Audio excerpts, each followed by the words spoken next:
All right, thank you, Austin. You know, a snake bite obviously can be so scary, especially for a child, for good reason. That just makes me shiver right there. One bite from a venomous snake can cause severe tissue damage, even death. In Tennessee, there are more than 20 species.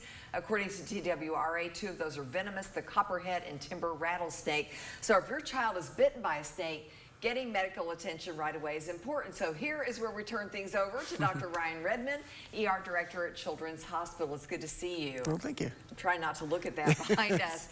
What are some of the signs and symptoms that we as parents need to look out of a poisonous snake bite? Yeah, certainly. They differ quite a bit from the non-poisonous snake bites. And it's always good to remember that the non-poisonous ones will bite and they do hurt. So so you want to be careful about those snakes also, even if it's not one of the two.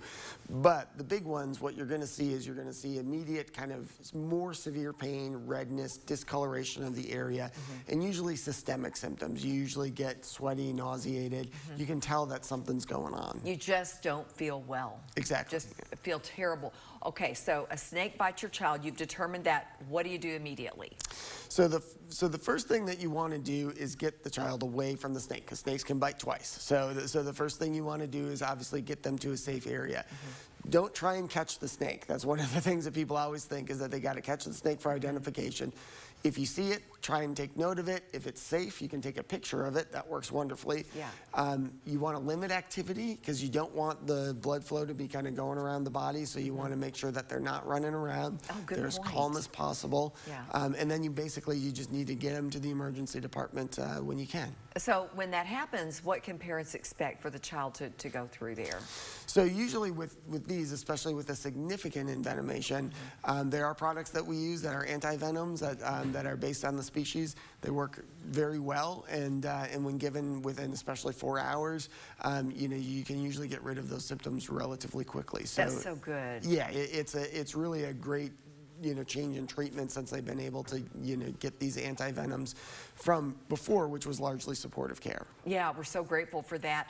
You've been doing this a while, so can you tell without a picture, without a description, kind of what kind of snake it was, or at least how serious it is? Hard to tell that, and Okay. sometimes, you know, people always kind of also say, well, it's just a small bite, or it was just a small snake.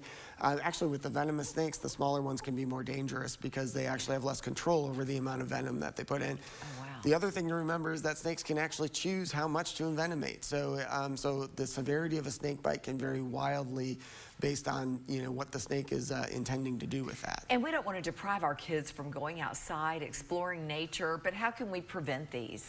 The biggest thing is, again, just a healthy respect for any kind of snake. Obviously, with the older kids, you want to teach them some of the basics of identification, but for the most part, give snakes a wide berth. You can look at them and enjoy them from afar, and understand that they're important for nature, but, you know, they also need their space. I'm glad we have space for that. One eye was on you, one eye was on that video. All right, thank you, doctor. If you have a question about your child's health you would like for us to get answered, email me at ltucker@wate.com, and to tune in right here every Thursday to see if we answer your question on the air. Summer? Gosh, doctor, we really like you here, but I'm so glad that segment is over today. All right, coming up tonight at 5.